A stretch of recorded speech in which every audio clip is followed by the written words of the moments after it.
Здравствуйте, товарищи! Welcome to a new video. In this video, I'm going to be talking about my 1970s Soviet officer's kit.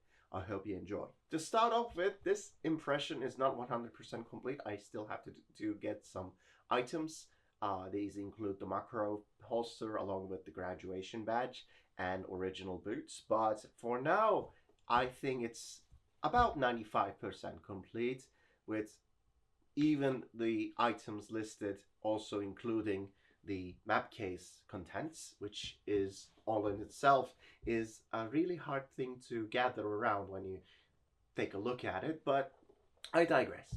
Basically, this uniform consists of the OBR69/73 model uniform with some elements from the previous 1969 uniform, which I will discuss. As many of you know, the OBR69 came into service in 1969.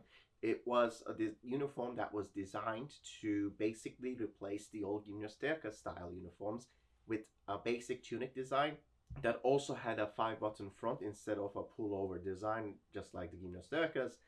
Because of nuclear threats, soldiers need to be able to change their uniforms quickly, and it's not that easy to remove a gimnasterka compared to a tunic, for example.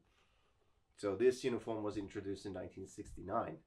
And it was kind of upgraded in 1973 with a different type of insignia system. Originally, it didn't have ciphers on the uniform pogoni, the shoulder bolts, but after 1973, they added the ciphers on it with the Sovietsky Army or the border troops or the internal troops insignia on it. In a way, I would like to call this uniform a professional soldier's uniform compared to a conscript's, due to the fact that these are career soldiers, and they were given a different type of uniform compared to the enlisted men. To start off with, we have the most distinct difference to a conscript's uniform, the field cap being a frashka style peaked cap.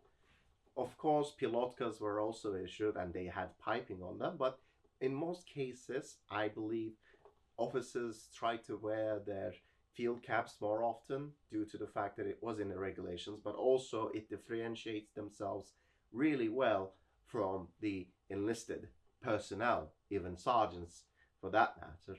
So I believe it's a symbol of an officer, simply put, and it is the best thing you can ever imagine. This is a 1975 example made in Leningrad, today St. Petersburg, and it is an excellent early 1975, 1970s example with a short crown, a short brim, and a really nice shiny peak. So I am quite pleased with it. It is a size tad bit small on my head, but still at least it does do its job, and due to the fashions of the period, it is common to see a size small on your head in some cases. It's really funny why they did it, but it works, I suppose. Either way, it's an excellent cap. It does have a look. It does have an imperial look to it. I would say it does kind of resemble an imperialist Russian furashka, and I quite like it. It does have a callback to the earlier period, in my humble opinion, and it does give it a traditionalist look to the uniform, to be honest with you. Going down, we have the basic tunic. The tunic itself is a 5-button tunic. It's an officer's model. The rank is a captain, and it's an artillery officer's uniform. So it does have the artillery collar tab. It does have the artillery collar pins on it. So it's crossed cannons, which is very common in most artillery branch of service insignia when you think about it, but I digress. So the differences between a regular enlisted man and officers is quite simply put the material, the cuts, and small things such as the lack of cuff buttons on officers' uniforms. But aside from that, the generic look is quite similar, albeit made in a much nicer fabric. On me, I currently have just the Sam Brown belt and my map case, the Pashlet, I believe.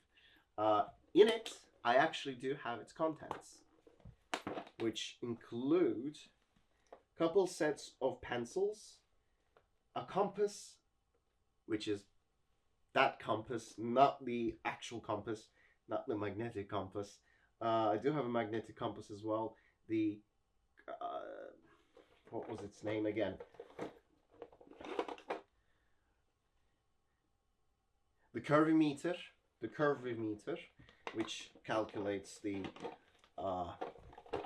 distance you have taken overall when it comes to it. It's a very complicated thing. I have yet to educate myself over it. And of course, an artillery officers need a logarithmic. Artillery officer really does need a proper ruler, so this is a logarithmic. I can't speak.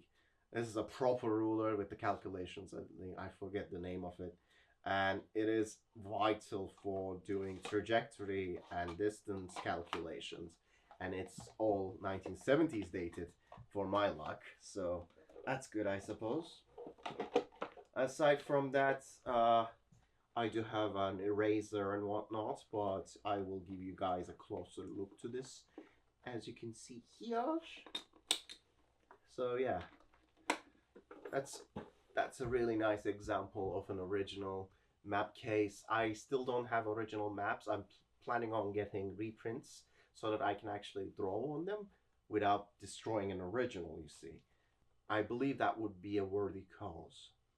So going down, we have the breeches. They are simple Gallifet trousers, also known as Chalavari. The difference between these and the World War II pattern ones is that these are a bit more tighter on the body compared to the sheer bulk of the previous model. And they have red piping on the sides, symbolizing that it's an officer. And red piping is generally used by technical troops, so artillery, technical troops, engineers and whatnot, and motorized infantry, whereas the Air Force and the VDV uses blue piping, and of course the guard, and of course the border guards use green instead.